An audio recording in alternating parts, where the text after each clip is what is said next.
Hello, everyone. Hope everybody's having a good day. I had another great day. Today, we're covering love. What is love? Love is a commitment. It's a commitment of goodness. Um, when Jesus said to love your neighbor, to love God with all your heart, soul, and mind. And when you love you love your neighbor as you love yourself. You have to love yourself too. It's a commitment.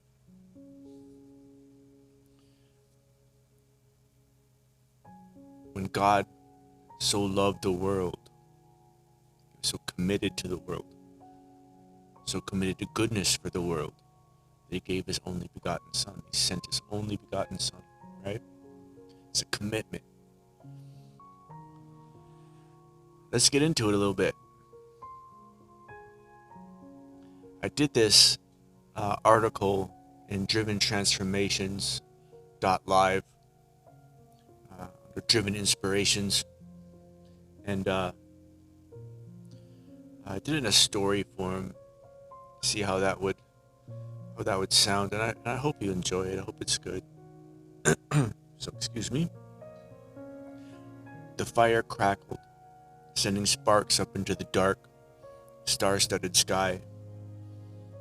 The group huddled closer, pulling their cloaks tighter, listening for the next story to fill the silence. The storyteller begins, "Let me tell you how the ancients saw love." And he began, his voice steady, his carrying over the flames. Not the kind of love that you see in songs or stories of stolen glances and trembling hearts. No, in the old days, back in the lands where the rivers Euphrates and the Tigris ran, love was something different. It was less a flutter and more of a promise. A log shifted as the storyteller pauses.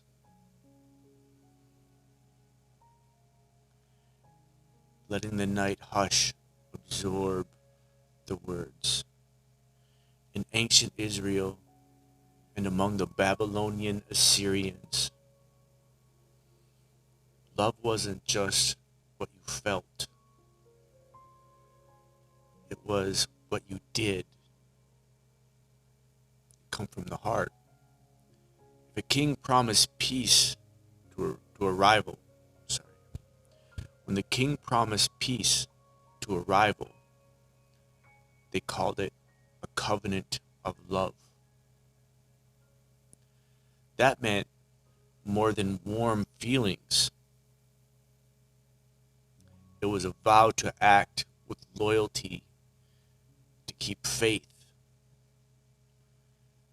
to be just and kind. To love, you had to show it by helping the weak, keeping your word, making peace where there was fighting.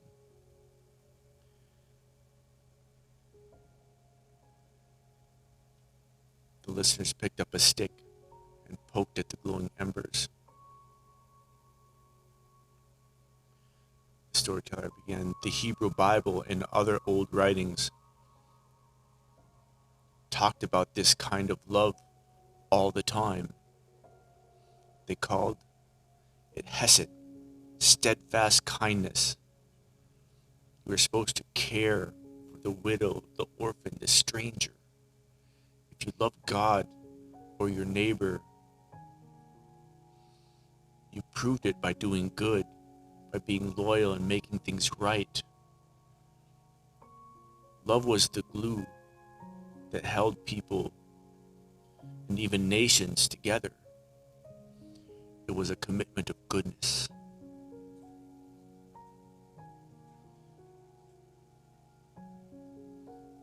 And someone across the fire leaned in.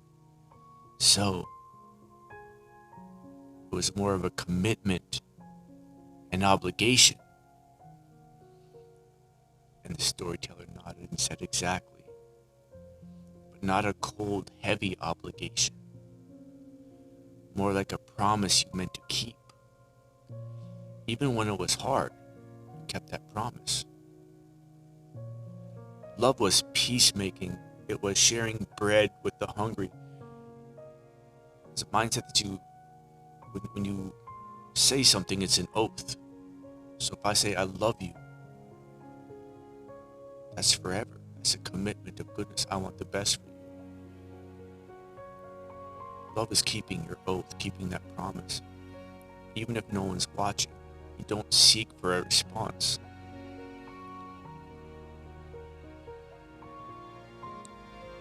It was actions and intentions of good for everyone and everything.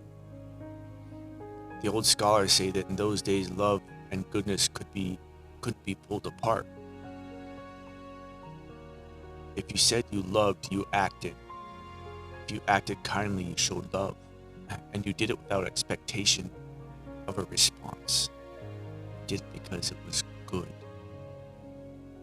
That's love. The storyteller says, the Assyrians and Babylonians saw it the same way. Love was a force that kept society running, that kept trust alive.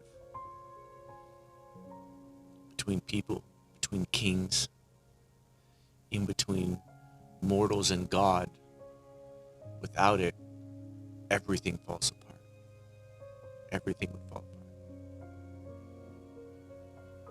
As the flames burned lower, shadows flickering. So when you think about love, remember, long before it was a feeling, it was a promise.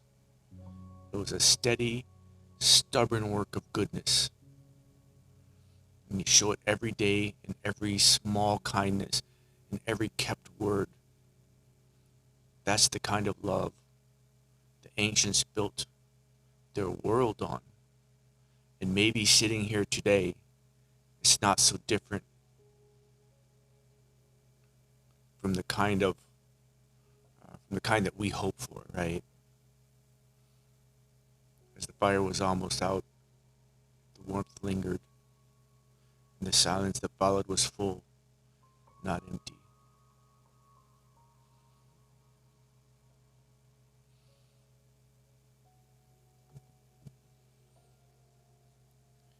I wrote it like that, knowing that it's going to be difficult to read, but what I wanted was that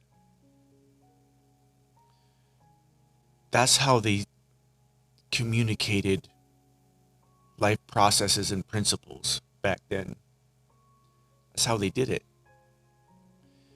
Only 10% of the population could read.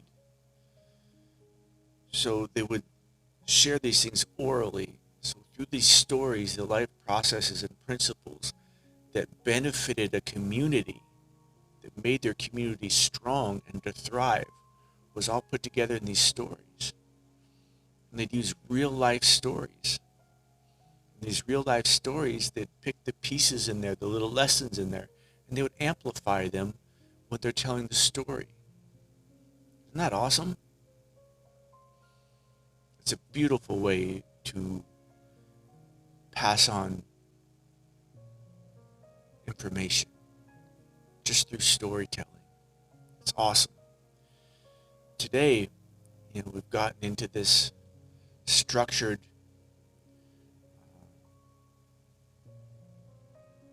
mechanical way of teaching our kids and our families too.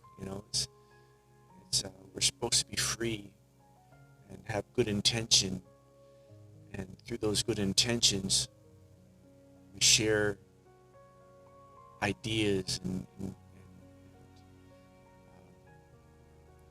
work together and we act on these things to make the world a better place. That's what we should be doing. We should be doing it the the old way. And you think about how effective it is. The Hebrews were they were slaves for 400 years. Think about this for a minute. For 400 years, they were slaves. And they grew as a society. They grew as a group so much so they were such a solid community, such a solid society. All these all these life processes and principles had to be adhered to. So everybody had to know them and understand them. So they had to have these storytelling moments where everybody learns these things. If they didn't do that, they wouldn't have thrived. They wouldn't have multiplied. They did this so much that it scared their ruler, that they're becoming stronger than what the ruler could actually contain, right? We should do it that way. Just saying. Anyway, God bless. Good night.